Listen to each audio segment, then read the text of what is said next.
18 മാസ യുദ്ധത്തിൽ തകർന്നടിഞ്ഞ ഗാസ മുനമ്പിന് നേരെ ഒരു ഹ്രസ്വ ഇടവേളയ്ക്ക് ശേഷം ഇസ്രായേൽ പുനരാരംഭിച്ച യുദ്ധം രണ്ടാം ദിവസവും തുടരുന്നതായി അന്താരാഷ്ട്ര മാധ്യമങ്ങൾ റിപ്പോർട്ട് ചെയ്യുന്നു.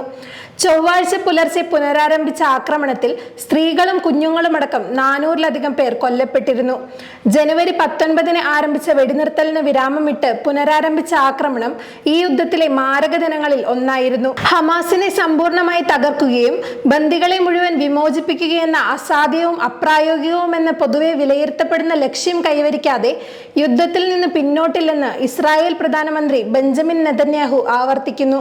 US, ഖത്തർ, ഈജിപ്ത് എന്നീ രാഷ്ട്രങ്ങളുടെ മധ്യസ്ഥതയിൽ തുടർന്നു വരുന്ന സമാധാന ശ്രമങ്ങൾ രണ്ടാം ഘട്ടത്തിലേക്ക് കടക്കാനിരിക്കെയാണ് ഇസ്രായേൽ പൊടുന്നനെ മാരകമായ കടന്നാക്രമണം ആരംഭിച്ചത്.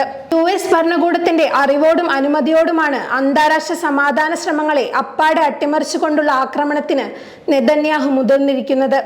ജോ ബൈഡൻ ഭരണകൂടം തുടങ്ങിവെച്ച സമാധാന ശ്രമങ്ങൾ അട്ടിമറിക്കുന്നതിൽ പ്രസിഡന്റ് ട്രംപിന് നിക്ഷിപ്ത രാഷ്ട്രീയ സാമ്പത്തിക താൽപര്യങ്ങൾ ഉണ്ടാവാമെന്നാണ് നിരീക്ഷകർ വിലയിരുത്തുന്നത്.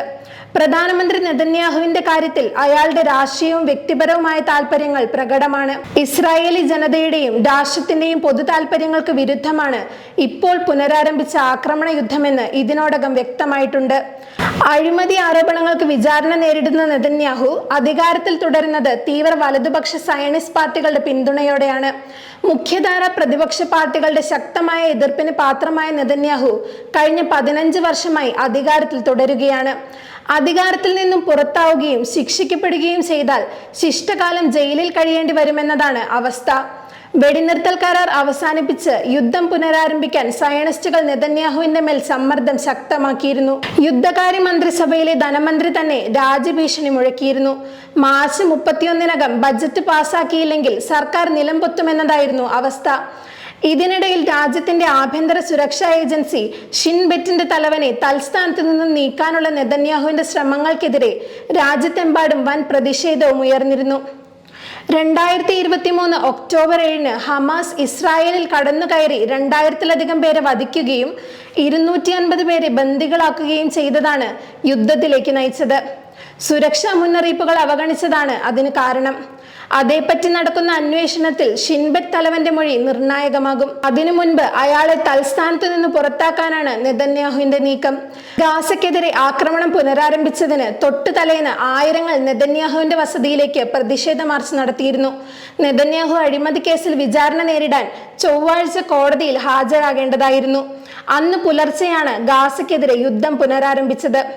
യുദ്ധത്തിന്റെ പേരിൽ വിചാരണയ്ക്ക് ഹാജരാകുന്നതിൽ നെതന്യാഹു ഇളവ് ആവശ്യപ്പെടുകയും അത് അനുവദിക്കപ്പെടുകയുമാണ് ഉണ്ടായത്.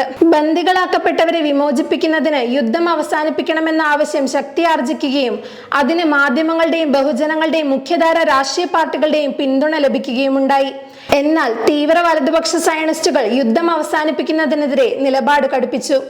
നെതന്യാഹുവിനാകട്ടെ ആ നിലപാട് സൗകര്യപ്രദവും സ്വീകാര്യവുമായി. തന്റെ തിരഞ്ഞെടുപ്പ് പ്രചരണത്തിലുടനീളം താൻ വിജയിച്ചാൽ പശ്ചിമേഷ്യയിൽ സമാധാനം പുനഃസ്ഥാപിക്കുമെന്ന് ട്രംപ് ആവർത്തിച്ചിരുന്നു. എന്നാൽ അധികാരത്തിലേറിയതോടെ ട്രംപിന്റെ തനിനിറം പുറത്തു വന്നു. അത് യഥാർത്ഥ ഭൂമി കച്ചവടക്കാരൻ്റെതാണ്. ഗാസയിലെ ജനങ്ങളെ ഒന്നാകെ അവിടെ നിന്ന് കുടിയൊഴിപ്പിച്ച് ആ മെഡിറ്ററേനിയൻ മുനമ്പിനെ ലോകോത്തര കടലോര വിശ്രമ വിനോദ കേന്ദ്രമാക്കുക എന്നതാണ് ട്രംപിന്റെ പുതിയ സ്വപ്നം.